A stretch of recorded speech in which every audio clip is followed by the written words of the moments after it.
आता आपण अशोक रामू पाटील, राहणार नायगाव, तालुका उदयनगर, जिल्हा जळगाव यांच्या केळीच्या बागेवर आलेलो आहोत आणि यांनी यांच्या बागेमध्ये स्टीमरीज बाय 95 आणि NPK चा वापर केला.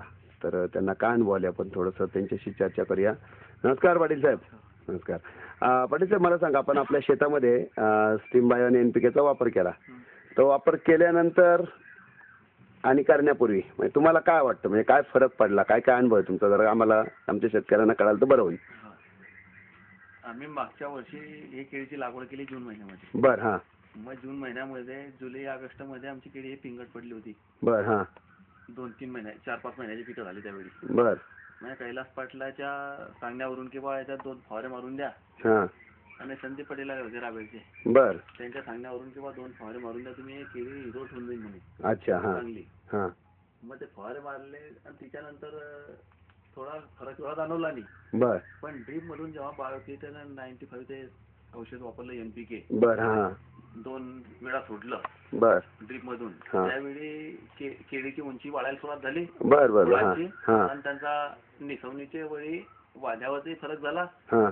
जो वरची केळी त्या खालची केळी सर्व सारखी दिसायला लागली. हां. हां. हां. आणि जिथे 4-5 किलोचे झाड होत होते इथून 1000 फळं. म्हणजे इकडचा भाग जो होता इथं 4-5 किलोच साधारणतः हे निघायचं. 4-5 किलो का बरं असं कसं काय, म्हणजे असं 4-5 किलो वगैरे असं का बरं, म्हणजे काय कारण काय? ते जागा जरा खरवट ते होती. आमची वडिलोपार्जित पासून म्हणजे परतीच्या जमिनी सोडलेली होती, हां. तिथे खारवण होती. बरं. हां. आम्ही बरेचशा औषधांचा मटेरियलांचा उपयोग घेतला, पण तिथे केळी होत नव्हती. म्हणजे आतापर्यंत किती वर्षापासून तुमचा हा 20 अनुभव? वर्षापासून आम्ही केळी लावली. बरं बरं बरं. मग या जागेमध्ये कमीच निघायचं का? कमीच काय, म्हणजे जवळजवळ 50% खोडतं कापणीला यायचं बरं बरं बरं आणि बरं. 50% मध्ये 5 ते 6 किलोचं घड पडायचा. बरं बरं.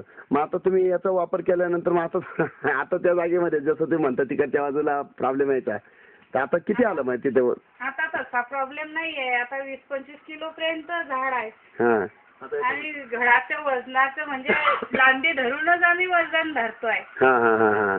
आणि आता आपण पाहतो वेगवेगळ्या प्रकारचे घडी त्या जागेवर उभं राहूनच आपण पाहतो, तरी त्याच्या उंचीत किती फरक येतो पण आपल्याला लक्षात येतो. डेव्हलपमेंट कशी होते ती पण आता आपल्याला लक्षात येत जाते. बरं. कैलास भाऊ आमचे शेजारी आहे, त्यांची केळी बघून आम्ही ना ते औषधाचा वापर केला.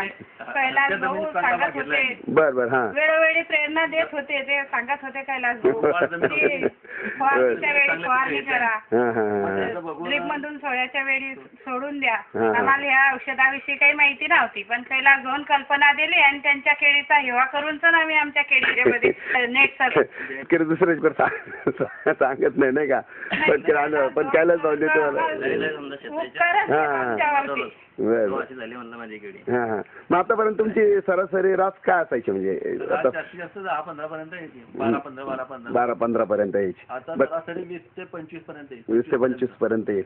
सरासरी माल कापला गेलेला आहे, 15-20 झाडं कापली गेलेली आहे. बरं बरं बरं. आणि त्यांचं मला वाटतं काहीतरी 22 ते 23 पर्यंत ॲव्हरेज आले. म्हणजे 22ची ॲव्हरेज आली, म्हणजे जवळजवळ डबलच आली म्हणजे की तुम्हाला. म्हणजे की बाबा केळ्याची जर 14-15 फण्यांच्या वरती जर जास्त फण्या जर आल्या, हां हां. केळाची साईज खालची साईज जी असते ती एकदम शॉर्ट केळं येतात. बरं, छोटे छोटे येतात एकदम. त्याच्यामध्ये तेवढं नाहीये समजा. त्या औषधं सोडण्याच्या आधी लोक आम्हाला हसत होते, बरं. म्हणजे की वेड्यावानी ती पिवळी केळी ठेवून टाकताय, हां. कापूस आहे का, पडीत जमीन सोडून द्या, तुमची जमीन बरोबर नाही, केळी का म्हणून लावता तुम्ही. बरं. या औषधाचे उपयोग घेतल्याच्या नंतर ते आता तोंडात बोट घालता आणि सांगता की बापरे एवढी केळी जबरदस्त आली, ते काय टाकलं तुम्ही. अच्छा अच्छा. मग आता तुम्ही त्याला सांगता की दाखवता की नाही आता त्यांना? हा, दाखवतो ना. आणि आम्हाला दाखवायची गरज नाही, गावाजवळ शेत आहे ना, येता जाता मध्ये येताना बघून पण चालले जात. आणि उंची पण आता आणि सध्या. घरी सांगत येता परत की आम्ही तुमचं शेत बघून आलो बा, तुम्ही असं काय वापरलं. अच्छा, मग तुम्ही सगळं सांगता त्यांना? सगळं सांगतो. बरं. माहिती आहे सांगतो की बा औषधी वापरा उलट तुम्ही, त्याच्यामुळे असा असा फायदा आहे तुमचा. हां हां. म्हणजे आता एकंदरीत तुम्ही समाधानी आहात, म्हणजे तुम्हाला काय हो, वाटतं? समाधानी.